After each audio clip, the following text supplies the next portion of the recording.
Olá, ouvintes do Mari pelo Mundo, sejam bem-vindos a mais um episódio do nosso podcast. Hoje nós temos como convidada especial a Aline para falar sobre morar fora do Brasil. A Aline mora em Israel há 11 anos e ela vai contar um pouquinho da trajetória dela e do que ela faz nesse país que é encantador. Então, primeira coisa, muito obrigada pelo convite de vocês, é um prazer estar aqui hoje. Para quem não me conhece, eu sou a Aline, eu sou uma brasileira que moro em Israel, eu moro aqui em Jerusalém já fazem 11 anos. E eu trabalho de guia de turismo aqui. Conta pra gente a tua história, como é que você foi parar em Israel, Jerusalém, como é que assim, você tinha um sonho de morar fora e escolheu ou como é que aconteceu? Então, eu quando completei 17 anos, eu decidi vir para Israel para fazer um ano de trabalho voluntário, mas a ideia é ser só um ano, a ideia não era virar 11 anos. Eu vim, fiquei realmente um ano aqui e nesse um ano eu tive a oportunidade de conhecer bem o país e eu comecei a adorar, principalmente a população e terminou o ano, eu voltei para o Brasil, mas com vontade de ficar em Israel. Daí eu passei um ano e meio viajando pelo mundo, eu morei também um tempo na Inglaterra, eu tive minhas indas e vindas pelo mundo.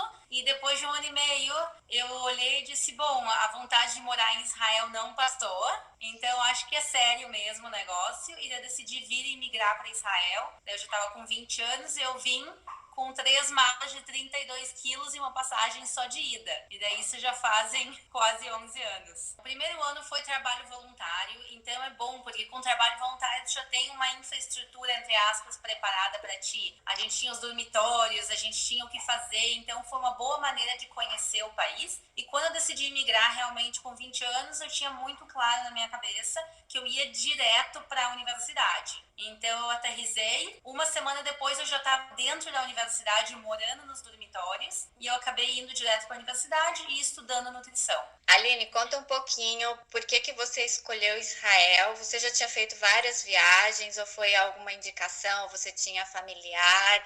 E assim, do que você esperava que ia encontrar e do que você encontrou, o que te fez apaixonar pela cidade? Então, eu morei já em vários países. Eu morei mais de 4 anos na Alemanha quando eu era menor. Como eu falei, eu morei meio ano na Inglaterra. Eu viajei boa parte do mundo e Israel sempre teve uma conexão especial para mim porque eu sou judia, meus pais são judeus, então eu cresci em casa ouvindo falar de Israel, ouvindo falar de Jerusalém. Quando a gente olha na sinagoga, a gente olha na direção de Jerusalém, quer dizer, sempre teve uma coisa especial para mim em Israel e eu acho legal também que eu me sinto em casa aqui. Quando uma pessoa vem para Israel, quando um judeu vem para Israel, as pessoas não dizem bem-vindo a Israel ou bem-vindos, entra, eles dizem bem-vindo a casa. Quer dizer, Israel é considerada a casa de todos os judeus e por isso eu me sinto muito em casa aqui, apesar da cultura ser bem diferente da brasileira. E tem uma comunidade grande de brasileiros em Israel e todos são judeus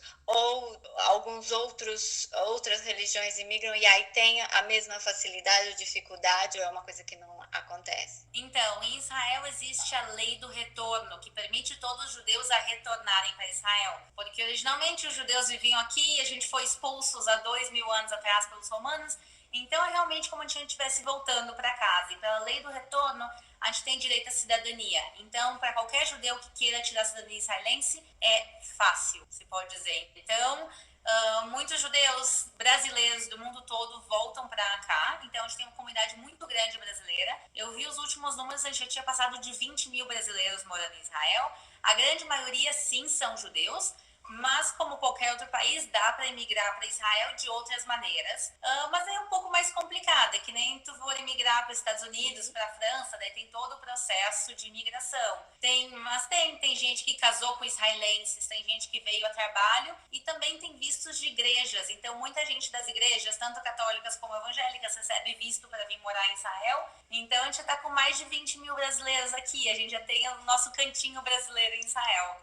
E vocês se encontram? É uma comunidade que tem interesse em se conhecer e se juntar ou não? Então, depende de cidade em cidade. Tem cidades que têm a comunidade maior, quer dizer, a comunidade mais ativa brasileira em Israel hoje em dia está em Tel Aviv e tem balada brasileira, tem restaurante de comida brasileira, tem atividades, tem eventos culturais. também muito organizado pela própria embaixada. A gente tem a Embaixada do Brasil em Tel Aviv, que talvez no futuro eles vão mudar aqui para Jerusalém, mas eles organizam muitos eventos culturais, muita coisa, então sim tem. E no final das contas a gente gosta de estar entre os nossos, quer dizer, a gente se sente uma proximidade com os brasileiros, apesar de todo mundo ter vindo morar em Israel, cada um pelo seu motivo, mas minhas melhores amigas até os dias de hoje aqui em Israel são todas brasileiras, que eu conheci no meu primeiro ano aqui em Israel, então é bom ter com quem conversar, fazer brigadeiro junto, e é bom estar com os brasileiros. Você é de onde? Aqui do Brasil? São Paulo? Não, eu sou gaúcha, de Porto Alegre. Eu moro em Jerusalém, mas aqui tudo é muito perto, quer dizer, aqui eu posso pegar o trem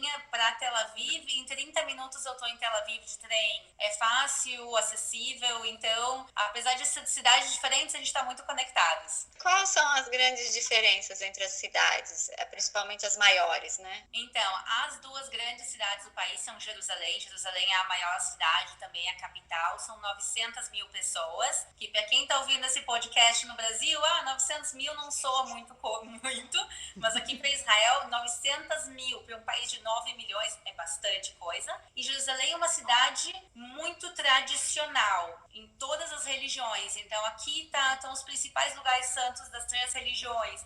Aqui é uma população tradicional. Então aqui tu vê judeus caminhando com as roupas tradicionais pretas e brancas, tu vai na Cidade Velha, tu vê cristãos carregando cruzes na Via Dolorosa, tu vê os muçulmanos indo para as mesquitas, quer dizer, é uma cidade muito intensa na questão religiosa. E Tel Aviv é justamente o oposto. Tel Aviv a gente chama em hebraico de Abuá, que é a bolha, porque parece que eles moram numa bolha e eles vivem na praia, eles são gente assim muito de boa. A gente compara às vezes com o Rio, muita gente na praia, o pessoal nos cafés, o pessoal, a população muito, muito liberal. Quer dizer, a passeata gay de Tel Aviv é uma das maiores do mundo hoje em dia. E pensar que a 60 quilômetros de distância tá o pessoal tão religioso. Israel é um país democrático, liberal, cada um faz o que quer, mas a gente tem de tudo aqui. Então Tel Aviv é a cidade da festa, da população liberal, modernidade. Então é bom ter um pouco de tudo aqui no país. E conta pra gente, Aline, quais foram os desafios quando você decidiu, ok, então lá é o lugar que eu quero morar. Você falou que a cultura é muito diferente, apesar de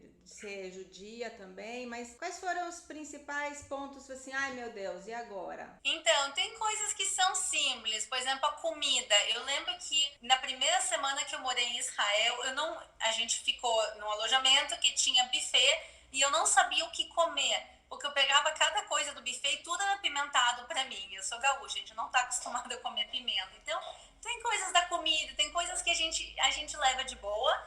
O maior desafio que eu encontrei foi, na realidade, a burocracia. Eu posso dar o exemplo primeiro, que foi o meu maior choque. Eu fui direto para a universidade. E daí eu pedi para a universidade para morar nos dormitórios. Então, pensem que eu cheguei em Israel com 3 malas de 32 quilos. E eu chego na porta dos dormitórios e digo, bom dia, eu vim morar aqui. Daí eles, ok, não sei o que, temos tua aplicação, a gente precisa da tua conta bancária para fazer depósito em banco. E eu assim, vocês não entenderam, eu acabei de chegar no país, eu não tenho banco aí, conta no banco. Eles, tá bom, não tem problema, aqui perto tem um banco, vai lá abrir uma conta.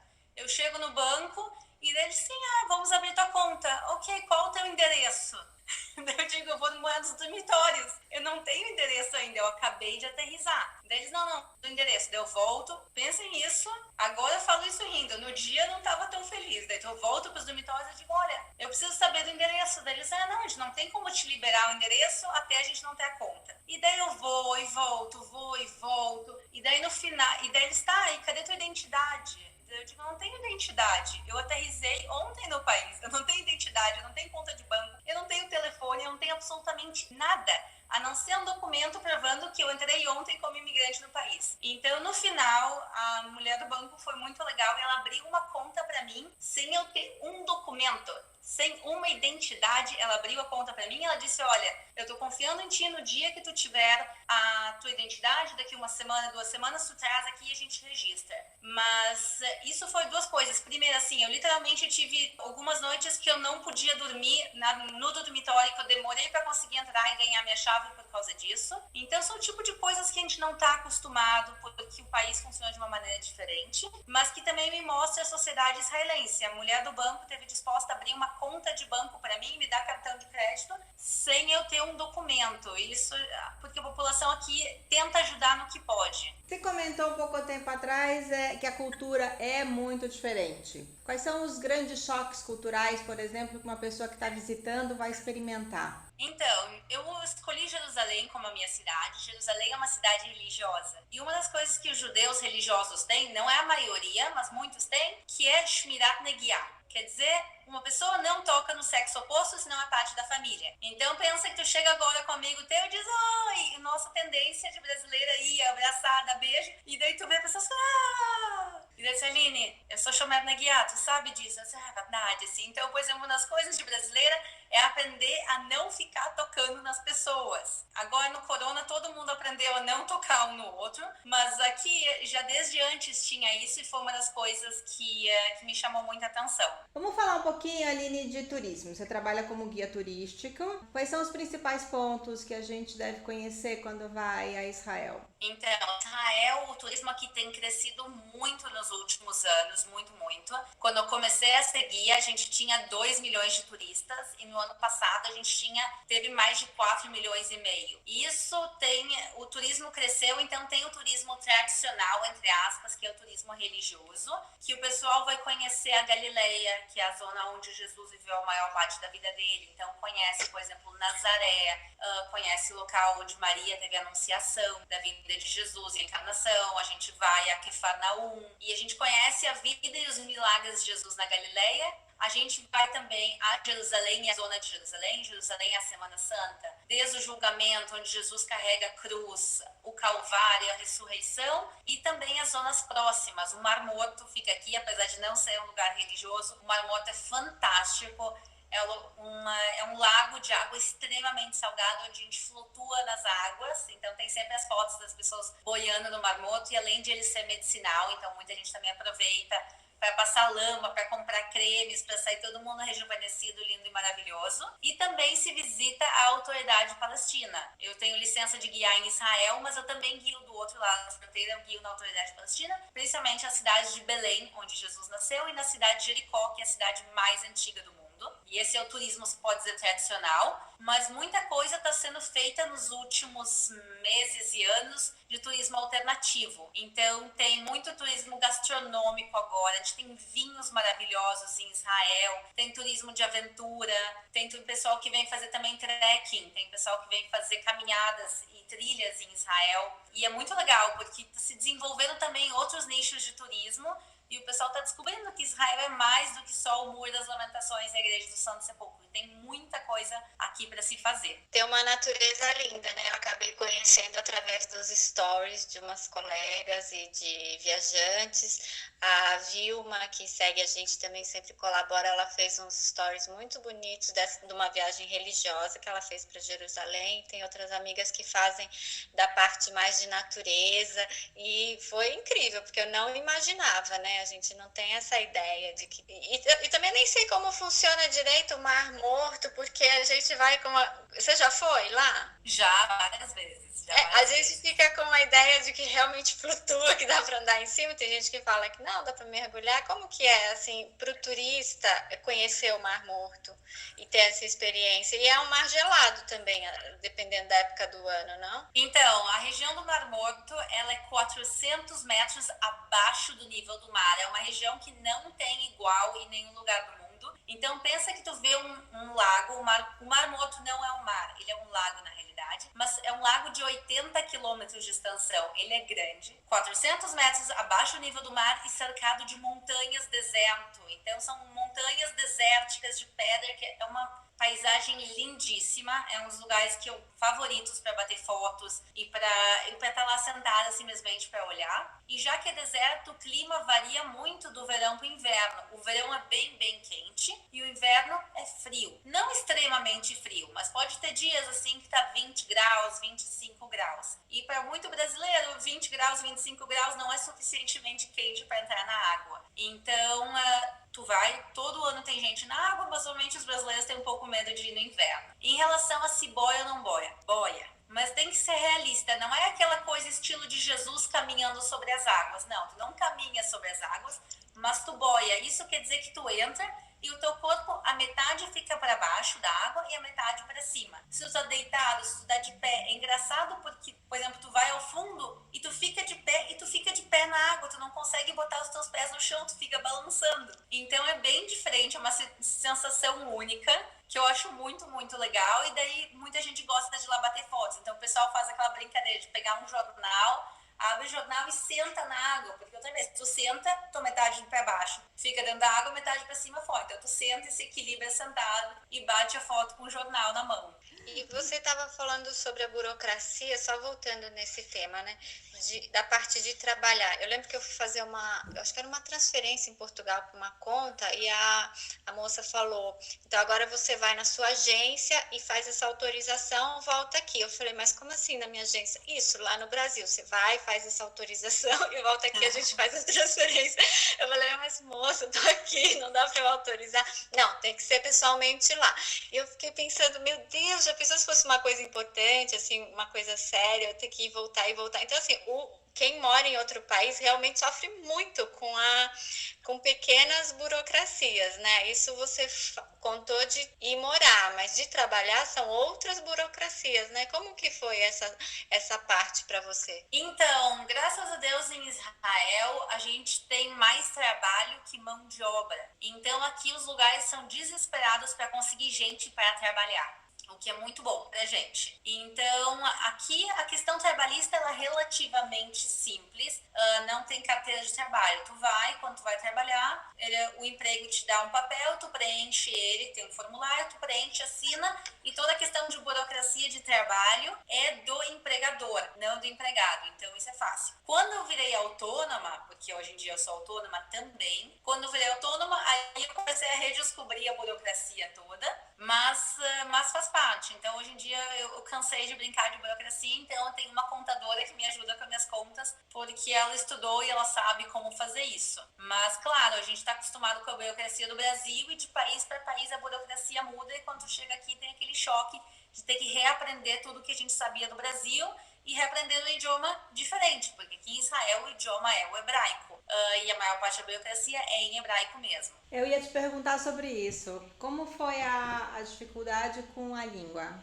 Os 6 primeiros meses são desesperadores. Tu olha e tu diz assim, pelo amor de Deus, eu nunca vou aprender esse idioma, jamais. Porque o hebraico ele não tem absolutamente nada a ver com o português e com nenhum dos idiomas, pelo menos que eu falo. A construção de frases, gramática, o alfabeto, tudo é diferente. Então, tu começa do zero, e o primeiro momento, os primeiros 6 meses são extremamente frustrantes, porque tu não consegue ler a placa de um ônibus, tu não consegue fazer nada. Depois de 6 meses, tem algum momento que dá um clique e tu começa a aprender e tu começa a entender, e aí flui. Porque o hebraico ele é um idioma fácil. O hebraico é um idioma de mais de 3.000 anos e ele é simples. Tem poucas conjugações verbais, tem só 3 tempos verbais, então ele é um idioma simples que depois que tu começa a aprender ele flui. Mas no início a gente pena bastante, e a leitura e a escrita são um pouco complicados até nos dias de hoje, apesar de eu ter feito minhas 2 faculdades em hebraico. Ler e escrever ainda custa um pouco, mas falar é bem fácil, depois que tu passa dos 6 primeiros meses frustrantes. E para quem é turista, como é que a gente se vira só falando inglês, por exemplo, para conhecer Israel? Praticamente todo mundo em Israel fala inglês. Aqui se tem esse pensamento global. Aqui Israel é um país nessa questão muito globalizado. Os israelenses viajam muito para o exterior, eles fazem muito negócios com o exterior, e aqui se tem esse pensamento, se tu não fala inglês, tu não vai conseguir ter um bom trabalho, tu não vai conseguir ser aceito na universidade. Aqui, tu pode ser aceito na universidade sem falar hebraico, mas o inglês é obrigatório. Então, todo mundo aqui cresce aprendendo inglês. Aqui a TV, muitos programas da TV são em inglês, eles são legendados, não dublados, que nem no português. Então, isso é bem comum, e isso quer dizer, para turistas, quem fala inglês é fácil. Para mim, quando eu vim pela primeira vez no meu primeiro ano, eu não falava nem inglês. Eu falava só português e espanhol. Então, por isso foi também tão frustrante, difícil no início, porque eu falava só português e espanhol, e que entre nós não são 2 idiomas muito úteis em Israel. A parte de valores, comparada com o Brasil, uma cidade muito mais cara ou não. E a gente fez um podcast conversando com um colega de Portugal, e ele falou que para voltar todo ano para o Brasil, voltar com a família, rever os parentes, os voos para o Brasil não são muito baratos, diferente das muitas ofertas que a gente tem aqui para ir para o exterior, né? Então é uma dificuldade. Para você é uma questão, assim, os custos de morar aí, de se manter e também poder vir sempre para o Brasil? Então, Israel é um país caro, mas os salários são proporcionais. O salário mínimo aqui é 5.300 shekel, que dá mais de 8 mil reais de salário mínimo. E o salário médio é mais de 10 mil shekel, que dá, aí a gente está falando mais de 16 mil reais de salário médio em Israel. Por isso, quando os brasileiros vêm para Israel, muita gente, o pessoal se pensa, mas é tão cara a comida, é tão caro os hotéis, é tão caro isso, aquilo. Para brasileiros vindo para cá, Israel é um país caro. Para a gente, não. A gente está acostumado com os preços e eles são proporcionais ao nosso custo de vida. Também tem que lembrar aqui que a educação é gratuita. Aqui, escola dos 3 até os 18 anos é gratuita. A universidade é subsidiada. A saúde toda é gratuita. Então, tem coisas que são bem caras no país, mas tem muita coisa também que a gente não precisa pagar. E por isso, a passagem aérea para o Brasil, para a gente, é uma coisa que é ok. Eu consigo pagar todos os anos. Quando eu era estudante, meus pais me ajudavam, mas no momento que eu terminei de ser estudante e comecei a trabalhar, eu não tenho problema de pagar a passagem aérea para o Brasil. Normalmente o meu problema é conseguir o tempo de férias, porque aqui o turismo é sempre uma correria. E arranjar agora 2, 3, 4 semanas para conseguir pegar e ir para o Brasil com calma, esse é normalmente o meu problema. Você teve que servir o exército, se alistar, porque é obrigatório, né? O serviço militar em Israel ele é obrigatório, tanto para homens como para mulheres. Para mulheres é 2 anos, normalmente. Para homens é 3, mas é a partir dos 18 anos. Então, a menina, ela serve dos 18 aos 20. Quando eu cheguei em Israel, realmente, para emigrar e tirei minha cidadania, eu estava com 20 anos. E por isso, eles disseram, olha, a gente não vai te chamar por estar na idade de sair do exército e não de entrar. E por isso eu não fui chamada. Sou muito velha.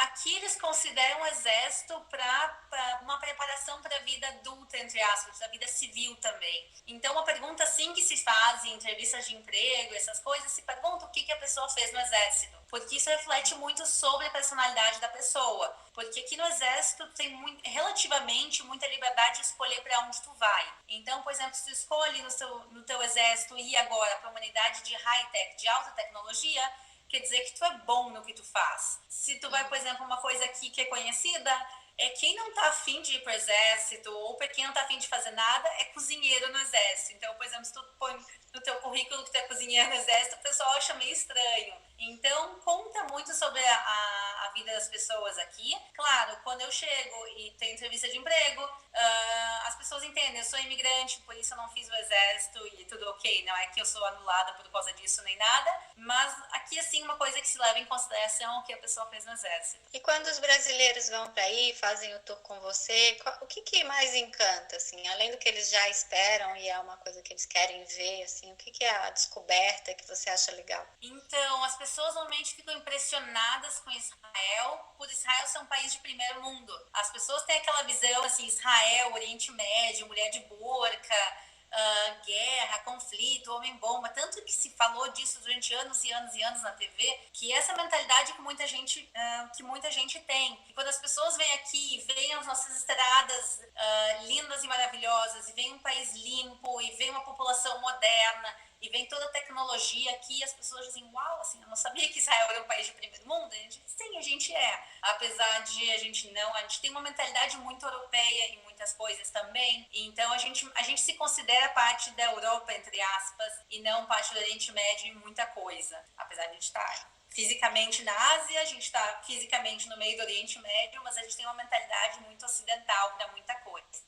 E também o pessoal sai de Israel muito, muito impressionado. Todo mundo que eu guio, normalmente no final da viagem, todo mundo diz, ai, Aline, eu amei a viagem, o único problema é que não foi tempo suficiente, eu vou precisar voltar. Então, muita gente sai com esse gostinho de quero mais. E pra gente que trabalha com turismo, eu acho que isso, tipo, é o sinal que foi uma boa viagem, uma boa experiência, que a pessoa diz, olha, eu quero voltar pro país de novo. Quantos dias você indica para uma primeira viagem? Quais cidades e quantos dias para a pessoa sair assim? Então, normalmente, assim, eu aconselho que no mínimo 7 dias. Quanto mais, dá para fazer mais coisa, obviamente, mas eu sei que é uma viagem que não todo mundo consegue tirar mais que uma semana, 10 dias de férias, porque tem também a viagem de ida e vinda do Brasil, apesar de ter voo direto da Latam. Então, normalmente passar um dia em Tel Aviv para conhecer a cidade. O roteiro tradicional que eu tô falando, pessoal, mas é um dia normalmente em Tel Aviv, 2, 3 dias na Galileia, uns 3, 4 dias na zona de Jerusalém, que aí inclui também a Autoridade Palestina e o Mar Morto. E assim dá para fazer um pouco de tudo, mas tem muita coisa também que nesse roteiro clássico não se coloca, que é toda a parte do sul de Israel. Então, para quem quer também, muita gente inclui Israel e vai para Jordânia também para conhecer Petra. E para quem gosta também, dá para ir para Eilat, que é no Mar Vermelho, que são praias lindíssimas, são praias de corais, então muita gente pode fazer mergulho nos corais, nadar com golfinho, fazer esportes aquáticos, então também tem toda essa parte super legal de esportes aquáticos e de natureza em Eilat. Tu tá olhando na tua frente, golfinhos nadando, e tu olha para trás e tem deserto, então é um contraste muito legal. E qual é a melhor época do ano para ir? Ou qual é a alta temporada que tem mais turista? Então, essa é a pergunta que todo mundo me faz e que eu não tenho uma resposta 100% clara. É o seguinte, os meses de julho e agosto normalmente são meses bem quentes. Então, julho e agosto, para quem não gosta de 40 graus, pessoal, não vem em julho e agosto.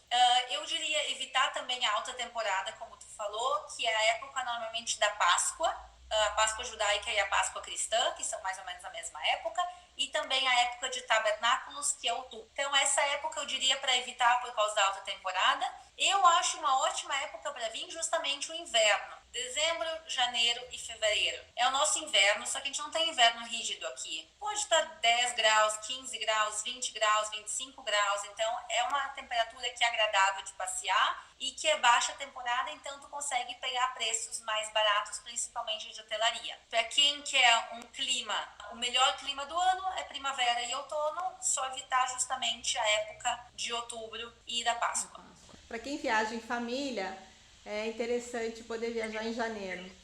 Sim, porque boa parte da Europa fica muito fria para viajar no inverno, em dezembro, janeiro e fevereiro. Aqui não. Israel é um país que o clima é agradável, quer dizer, não neva. A gente tem um lugar em Israel que neva realmente, que é o Monte Hermon. Inclusive no inverno tem pista de esqui, dá para esquiar em Israel, para quem não sabia, pessoal. Eu não diria para ti vir para Israel para esquiar, porque para isso tem outros lugares do mundo. Israel tem coisas muito especiais que tem só aqui, não em outros lugares, mas a gente também tem esqui, no Monte Hermon tem neve durante o inverno, mas o resto do país praticamente não neva. Aqui em Jerusalém, um dia a cada 2 anos neva e não é neve realmente. Então, é bom porque dá para passear, é um clima legal. Outra vez, casaco, frio, mas tu consegue pegar preços bem bons de hotéis e poucas filas nos lugares. Essa é uma ótima dica. E agora conta pra gente o que você mais sente falta do Brasil, as coisas que você mais sente falta nesses 11 anos que tá morando fora. Eu posso dizer que a minha família... Pode, claro. A minha família. Eu vim para Israel sozinha. Meus pais, minha avó. A minha família continua no Brasil até os dias de hoje, por isso eu tento ir uma vez por ano. Nesse ano, infelizmente, minha ida foi cancelada, /adiada. Mas a realidade é isso. Dos lugares, não tanto. Eu tenho mais saudade das pessoas, dos meus amigos de infância, da minha família, é o que eu mais sinto falta. E o resto se dá um jeito. E o que é que você mais gosta em Israel, que é muito diferente do Brasil, que assim, que se você tivesse que voltar, na minha pergunta é, se você voltasse do Israel para o Brasil, o que você gostaria que aqui fosse igual ao que você tem aí? As pessoas. Deixa eu explicar. Aqui em Israel, todo mundo se trata como família, para bem e para mal. Mas, por exemplo, tu pode chegar para uma pessoa na rua e dizer, olha, desculpa, morreu meu celular, eu quero ligar para minha mãe para avisar para ela não se preocupar. Toma o celular, a pessoa liga e diz, qual é o nome da tua mãe? Já começa a bater papo, todo mundo é meio família. Muitas vezes, pessoas que me conheceram na rua me chamaram para comer na casa delas. Por exemplo, tá na parada do ônibus. Qual o ônibus que vai para o centro da cidade? O 32. Também vou subir no 32, tá? Daí tu começa a conversar, tu mora em Israel. Isso principalmente no início, pensem que eu vim para Israel com 17 anos com cara de 15. E as pessoas assim, tu tá aqui em Israel, tu tá de férias, tô morando aqui, não sei o quê, tu tá sem família, vem pra casa. Então, assim, as pessoas me ajudaram com tudo. As pessoas aqui são muito humanas e as pessoas não têm medo uma da outra. De eu chegar aqui em Israel com 3 malas, o que eu trouxe foi roupa, pessoal. O que você acha que eu trouxe com 3 malas? Roupa, um pouco de roupa de cama, sapatos e é isso. Eu cheguei sem um garfo e uma faca aqui em Israel. E as pessoas verem assim, tu é imigrante, tu precisa de ajuda, vai. E de professores da universidade, assim, olha, a gente sabe que tu é imigrante, que o teu hebraico não é suficientemente bom para fazer um título universitário numa das 100 melhores universidades do mundo sem falar o idioma.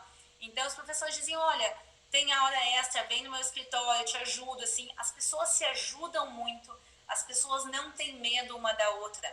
Porque aqui, por exemplo, eu posso, agora na rua, não tem ônibus, ou por algum motivo, eu posso pegar carona na rua, as pessoas vão ajudar uma a outra.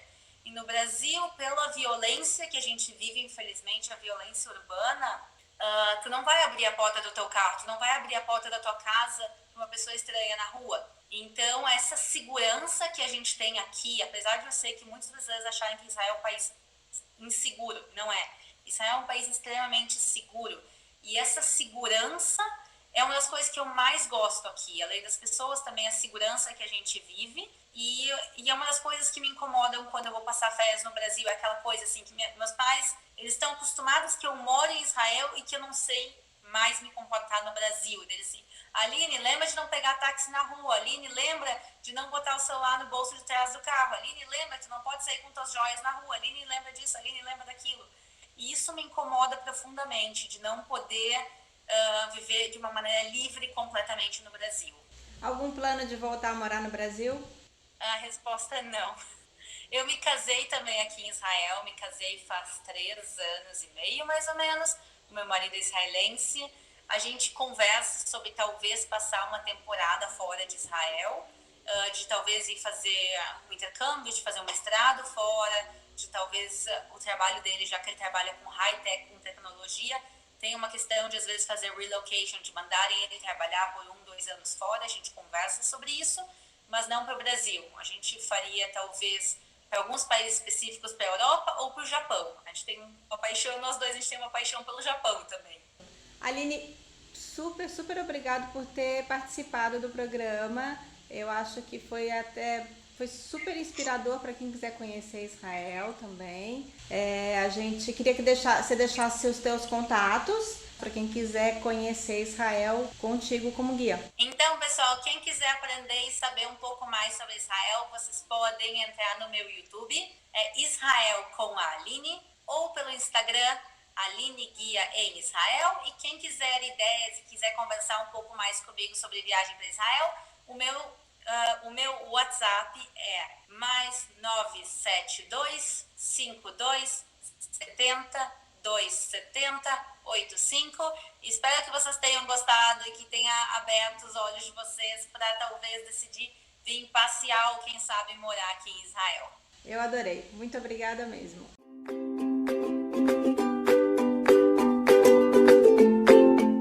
E eu espero que vocês tenham gostado de mais esse episódio.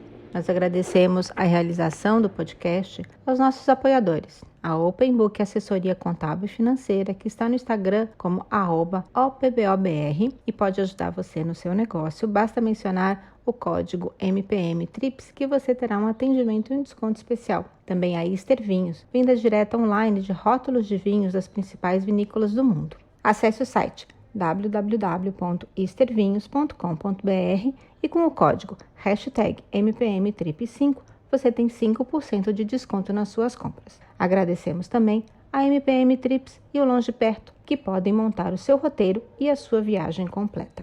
E para conferir todas as nossas dicas de viagem, assine o feed no seu agregador preferido ou no Spotify e nos siga nas redes sociais. No Instagram, @maripelomundo.blog e no Twitter, Pinterest e Facebook, Mari Pelo Mundo. Acesse o site maripelomundo.com.br, que todos os dias tem post novo com dicas e novidades. Muito obrigada e até a próxima!